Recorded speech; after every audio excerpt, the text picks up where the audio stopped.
Welcome, beta. This is your chemistry class, and today we will study a special topic named as colligative property. तो प्यारे बच्चों, some students are giving good response, but some students are not giving response. This is your board class, और हम तो यही कहेंगे बेटा आप जल्दी से जल्दी और ज़्यादा से ज़्यादा अपना रिस्पॉन्स दिखाएं, ताकि तुम्हारे बोर्ड पॉइंट ऑफ व्यू से जो मार्क्स हैं वो बहुत अच्छे आएँ और तुम्हारी जो नॉलेज है वो भी अच्छी बने। क्योंकि प्लस टू के बाद बेटा दो टाइप के पेपर होते हैं, एक होते हैं कॉम्पिटिटिव टाइप और एक होते हैं मार्क्स टाइप। मीन्स जैसे किसी यूनिवर्सिटी में एडमिशन लेना है बीएससी के अंदर, तो उसमें बेटा आपके मार्क्स देखे जाएंगे। अगर तुम्हें किसी कंपटीशन जैसे जेई वगैरह नीट वगैरह क्लियर करना है, तो वहां पे बेटा आपके नॉलेज देखी जाएगी। तो knowledge and marks plus two के बहुत ज़्यादा इम्पोर्टेंट है आपकी लाइफ में। तो बिल्कुल बेटा इसको अच्छे बड़े ध्यान से करिए इन चैप्टर्स को। फिजिक्स हो, चाहे केमिस्ट्री हो, चाहे तुम्हारा मैथ है, चाहे तुम्हारी बायोलॉजी हो, तो सबको बड़े ध्यान से करिए बेटा। और जब मार्क्स की बात आ जाती है तो English also play a very important role and also physical education, जो भी तुम्हारा फिफ्थ सब्जेक्ट है, all subject play a important role when there is a matter of marks only. तो प्यारे बच्चों, आज शुरू करते हैं हम कोलिगेटिव प्रॉपर्टी, जो कि हमारा आज का टॉपिक है। कोलिगेटिव प्रॉपर्टीज में हम ऐसी प्रॉपर्टीज को काउंट करेंगे जो सिर्फ सॉल्यूट के नंबर पर डिपेंड करती है। Property which depend upon the number of solute, not on nature. प्यारे बच्चों, ये वो प्रॉपर्टीज हैं जो सिर्फ काउंटिंग पे डिपेंड करेंगी कि उनका नंबर क्या है, 1 है, 2 है, 3 है, 4 है, क्या नंबर है उनका। ये इस बात पे डिपेंड नहीं करेंगी कि तुमने उसके अंदर सोल्यूट NaCl लिया है या शुगर लिया है या क्या लिया है। नहीं, बस हमें तो नंबर से मीनिंग है कि नंबर इज डबल और नंबर इज लेस और नंबर इज मोर। तो बेटा एक ही डेफिनेशन है बस इसकी, the property which depend only on number of the solute particles, not depend on the nature. जैसे कोलिगेटिव प्रॉपर्टी हम चार पढ़ेंगे बेटा। Relative lowering in vapour pressure, elevation in boiling point, depression in freezing point and osmotic pressure. तो ये चारों colligative property हैं। तो सबसे पहले प्यारे बच्चों हम इनका वर्ड मीनिंग समझेंगे कि इनका वर्ड मीनिंग क्या है। एक एक करके इनका वर्ड मीनिंग समझते हैं। Relative lowering in vapour pressure. देखिए, लॉवरिंग इन वेपर प्रेशर, हमारे पास लिक्विड होगा, उसमें हम सॉल्यूट ऐड करेंगे। जब हम सॉल्यूट ऐड करेंगे तो एक पर्टिकुलर टेम्परेचर पे क्या होगा, उसके जो वेपर्स हैं वो लेस बनेंगे। मान लो मेरे पास प्योर वाटर था पहले और मैंने उसमें सॉल्यूट ऐड कर दिया। जब प्योर वाटर था तब उसका प्रेशर कुछ हाई था, जब मैंने उसमें सॉल्यूट ऐड कर दिए और उसी टेम्परेचर की मैं बात कर रहा हूं, तो उसके जो वेपर्स बनेंगे वो लेस बनेंगे। तो जब सॉल्यूशन के अंदर सॉल्यूट ऐड करते हैं तो उसके वेपर प्रेशर में डिक्रीमेंट आता है, डिक्रीज होता है। तो हम ये बात करेंगे relative lowering in vapour pressure में। एलिवेशन इन बॉइलिंग पॉइंट, जब हम किसी नॉन वोलेटाइल सॉल्यूट को, यहाँ पे जितने भी सॉल्यूट होंगे बेटा ये ध्यान रखना कि ये सारे के सारे सॉल्यूट कैसे हैं, सारे के सारे सॉल्यूट नॉन वोलेटाइल सॉल्यूट रहेंगे। और elevation in boiling point means जैसे हम सॉल्यूट ऐड करेंगे तो बॉइलिंग पॉइंट इंक्रीज कर जाता है, ये हम इसमें पढ़ेंगे। डिप्रेशन इन फ्रीजिंग पॉइंट, जैसे हम सॉल्यूट ऐड करेंगे किसी सॉल्वेंट सिस्टम में तो उसका डिप्रेशन इन फ्रीजिंग पॉइंट प्यारे बच्चों वो डिक्रीज कर जाता है। अगर मैं वाटर की बात करूं तो वाटर का बॉइलिंग पॉइंट 100 डिग्री होता है बेटा। 100 डिग्री जब जैसे मैं उसमें शुगर ऐड करता हूं तो उसका बॉइलिंग पॉइंट 105 यानी 105 डिग्री सेल्सियस हो जाएगा। कहने का मतलब है इंक्रीज हो जाएगा। और अगर उसमें जैसे मैंने शुगर ऐड किए हैं तो नॉर्मली वाटर का जो फ्रीजिंग पॉइंट होता है प्यारे बच्चों वो 0 डिग्री होता है, लेकिन जैसे मैंने शुगर ऐड करी तो उसका फ्रीजिंग पॉइंट डिक्रीज हो जाता है, यानी कि -5 चला जाता है।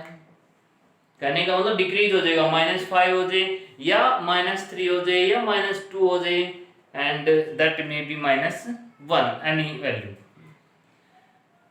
Next is osmotic pressure. तुम ऑस्मोसिस समझ चुके हो, movement of the water from one chamber to another chamber, this is the osmotic pressure. तो ऑस्मोटिक प्रेशर तो तुम पढ़ चुके हो, ऑस्मोसिस पढ़ चुके हो, ऑस्मोटिक प्रेशर भी उसी से रिलेटेड है, तो इसको भी हम पढ़ेंगे। ये चार हमारी कोलिगेटिव प्रॉपर्टी हैं। These property depend only on number, not on nature. This is the very important line which I repeat again and again. तो सबसे पहली हम कोलिगेटिव प्रॉपर्टी पढ़ रहे हैं बेटा, relative lowering in vapour pressure. देखिए इन सारी कोलिगेटिव प्रॉपर्टी में जो हम यहाँ पे पढ़ने जा रहे हैं, all these colligative properties are theoretical. After studying these colligative property, we will study experimental colligative properties. तो पहले स्टार्ट करते हैं relative lowering in vapour pressure. देखिए समझते हैं, इसमें स्टार्टिंग में वाटर है। जब हम वाटर को हीट करेंगे,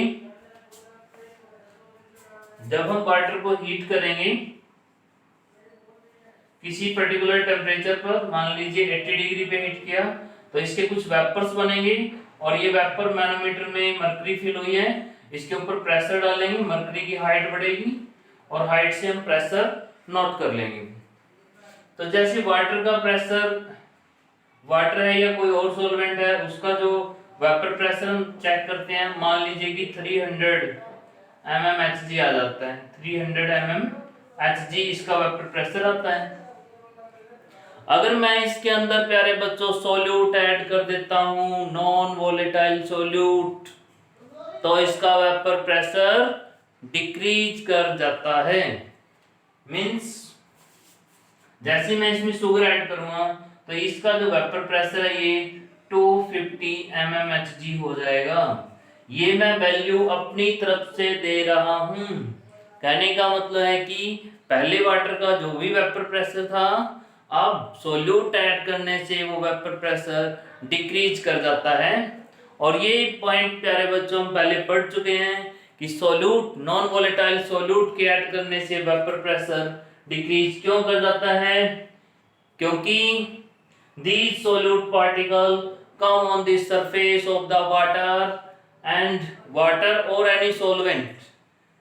तो ये जो सॉल्वेंट होगा इसको वेपर बनने में प्रॉब्लम आएगी, क्योंकि जो सोल्यूट पार्टिकल हैं दे आर क्रिएटिंग हिंड्रेंस और problem to escape out this solvent system into the vapour form. Means ये जो सोल्यूट है ये सरफेस को ढक लेते हैं, तो जो सॉल्वेंट है उसको वेपर बनने में थोड़ी परेशानी आती है, तो उसकी वजह से इसके वेपर कम बनते हैं प्यारे बच्चों।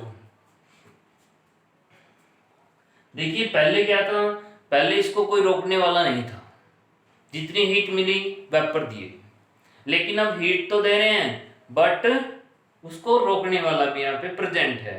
तो ये जो पार्टिकल्स हैं इसको रोक रहे हैं। अब कोई निकल जाता है, कोई नहीं निकल जाता इससे, तो इसके जो वेपर बनेंगे अब वो पहले के कंपैरिजन में लेस बनेंगी। तो this is called lowering in vapour pressure. तो प्यारे बच्चों पहले कितना प्रेशर था 300, अब बाद में कितना हो गया 250, कितना कम हो गया 50। तो 50 को क्या कहेंगे हम, lowering in vapour pressure, lowering in vapour pressure. तो 50 हो गया हमारा लोअरिंग इन वेपर प्रेशर। लेकिन वर्ड क्या है, relative lowering in vapour pressure. जो रिलेटिव वर्ड है, रिलेटिव का मतलब होता है कि हम किसी के साथ इसकी तुलना कर रहे हैं, कंपैरिजन कर रहे हैं। तो देखिए ये क्या था, प्योर प्रेशर, ये क्या है, pressure of solution. Pure pressure मोर था, उसमें से सॉल्यूशन का प्रेशर माइनस कर दिया। मान लीजिए कि प्योर प्रेशर 300 था, सॉल्यूशन का प्रेशर 250 था, इसमें से इसको माइनस किया। और ये जो प्योर प्रेशर है ये रिलेटिव, रिलेटिव का मतलब तुलना करना, कंपैरिजन करना। तो कंपैरिजन हम उसके प्योर प्रेशर से ही कर रहे हैं। तो जितना प्रेशर कम हुआ ये है लोअरिंग इन वेपर प्रेशर, और ये मैंने प्योर प्रेशर से इसको डिवाइड कर दिया। तो ये हो गया मेरा relative lowering in vapour pressure. तो ये जो है ये इक्वल टू होता है मोल फ्रैक्शन ऑफ सॉल्यूट के। ये इसका एक्सप्रेशन है। ये पहला क्वेश्चन है इसका कि इसका एक्सप्रेशन क्या है। एक्सप्रेशन का जो मीनिंग होता है प्यारे बच्चों वो होता है उसका फॉर्मूला क्या है। अगर पूछते हैं डेरिवेशन क्या है तो डेरिवेशन में हम उसको ड्राइव करते हैं, उसका फॉर्मूला निकालते हैं कि वो फॉर्मूला कैसे बना है। जैसे कि तुम फिजिक्स में बहुत ज्यादा डेरिवेशंस करते हो। तो ये क्या है, इसका एक्सप्रेशन पूछ सकते हैं, एक्सप्रेशन मीन फॉर्मूला। फिर इसमें पूछेंगे प्यारे बच्चों की प्रूफ ऑफ कोलिगेटिव प्रॉपर्टी, कि कोलिगेटिव प्रॉपर्टी का प्रूफ क्या है, कैसे प्रूफ करोगे कि ये एक कोलिगेटिव प्रॉपर्टी है। तो बड़े ध्यान से सुनो बेटा कि लिखा है number of moles of solute, means जो सॉल्यूट के नंबर पे डिपेंड करे वही कोलिगेटिव प्रॉपर्टी है। तो अब यहाँ पे हम देख सकते हैं, हम इसके प्रूफ में क्या लिखेंगे, इसमें प्रूफ में ये लिखेंगे P0 PS upon P0 x2 is equal to, ये देखिए मोल फ्रैक्शन ऐसी होती हैं, mole fraction of solute, mole of solute divide में टोटल मोल्स। अब इससे बिल्कुल क्लियर है कि जो ये relative lowering in vapour pressure है ये इसके डायरेक्टली है। अगर ये इंक्रीज करेगा तो ये भी इंक्रीज करेगी। अगर number of moles of solute increase करेंगे तो ये भी इंक्रीज करेगी। देखिए relative lowering in vapour pressure is directly depend on number of moles of solute. तो ये इसका प्रूफ हो गया है, this is a proof of colligative property. अब हम नेक्स्ट कर रहे हैं इसमें calculation of molecular mass of solute. जो मॉलिक्यूलर मास होता है सॉल्यूट का उसको कैपिटल M2 से रिप्रेजेंट करते हैं। जो वन टर्म होती है, वन टर्म सॉल्यूट सॉल्वेंट के लिए होती है, या A जो लिखते हैं वो सॉल्यूट के लिए है A या 1, और जो 2 या B प्यारे बच्चों लिखते हैं ये लिखते हैं हम सॉल्यूट के लिए। तो this is calculation of molecular mass of solute.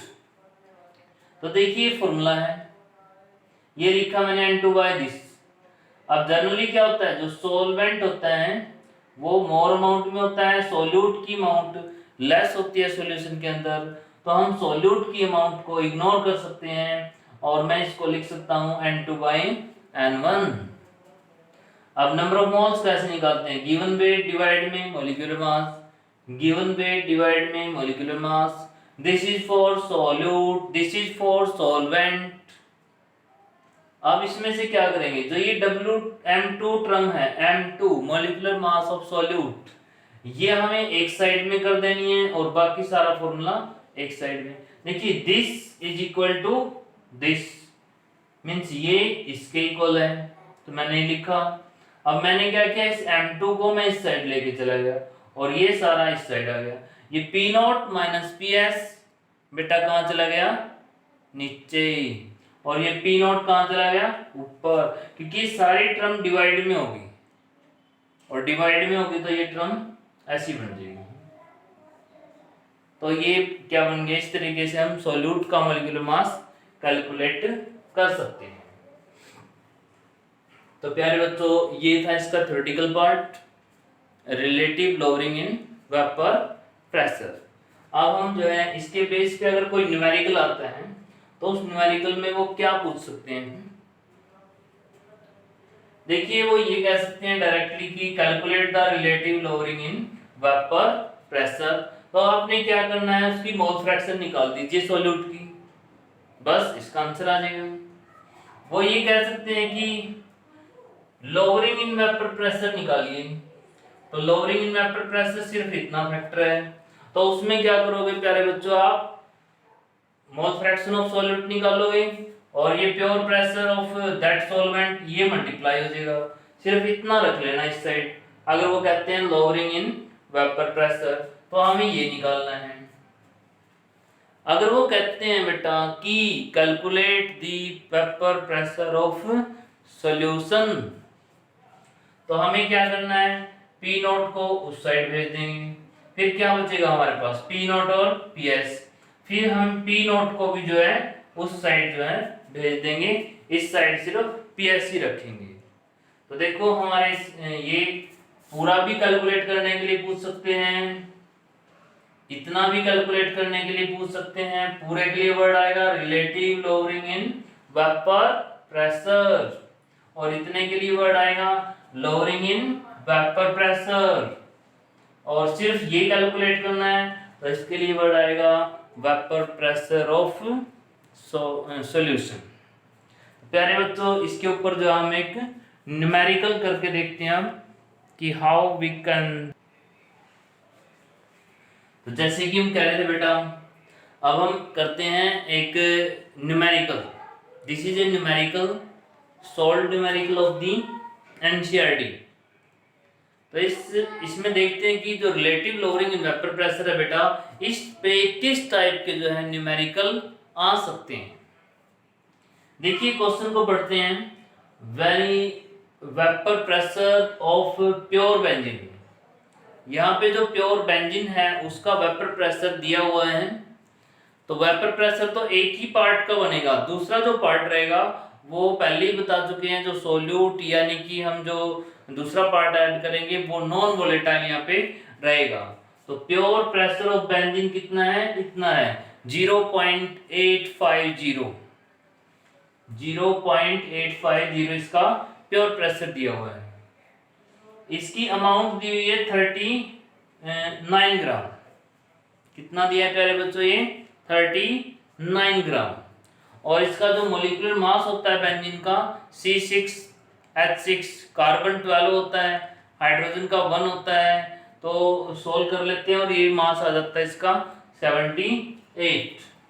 इसमें दिया है प्यारे बच्चों नॉन वोलेटाइल सॉल्यूट, जो इसका वेट है वो 0.50 है।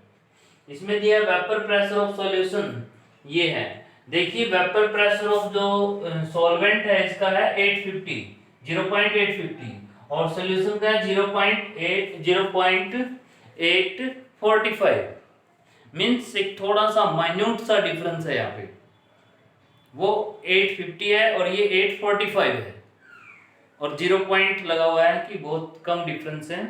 तो इस कम डिफरेंस वाले जो रिलेटिव लोअरिंग वेपर प्रेशर है, तो हमें समझ में आ गया इसमें प्योर प्रेशर की बात हो रही है, इसमें जो है सॉल्यूशन के प्रेशर की बात हो रही है, इसमें मोलिकुलर मास की बात कर रहे हैं, तो इनसे समझ में आता है कि जरूर इस फॉर्मूले पे काम होगा, P0 minus P S upon P0 पे, N2 by N1 pure pressure. देखिए vapour pressure of pure benzene ये दिया हुआ है, तो P0 की जगह हम पुट कर देंगे 0.850, PS सॉल्यूशन का 0.845, ये मैंने PS नोट कर दिया, P0 850, ये है W2 weight of the solute, ये है molecular mass of solute, molecular mass of benzene ये दिया है 78, और वेट ऑफ सॉल्यूट कितना दिया है 39। मैंने सारी वैल्यू फॉर्मूले के अंदर पुट कर दी है। तो सारी वैल्यू पुट करने के बाद हमें कैलकुलेट करना है M2। अब यहाँ पे देखते हैं प्यारे बच्चों 850 है, ये 45 है, तो इसमें से इसको सब्ट्रैक्ट करेंगे, ये हमारे पास बचेगा 0.005 यहाँ से, और नीचे है 0.850, ये 3978 से 2 पे कट जाएगा, 2 को हाफ से मल्टीप्लाई करेंगे तो ये कितना हो जाएगा 1 हो जाएगा, तो ये हो गया m2।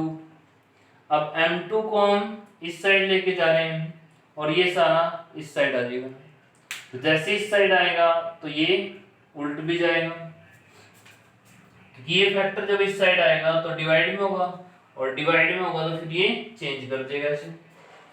तो m2 को हम एक साइड ले आए, तो ये फैक्टर जो ऊपर था 0.05, नीचे था इसमें 0.850, तो ये जो 850 था ये ऊपर आ गया है, और 0.05 ये नीचे आ गया। अब पॉइंट से पॉइंट कैंसिल हो गए, तो 5 से इसको कट करेंगे तो ये आ जाएगा 170 ग्राम।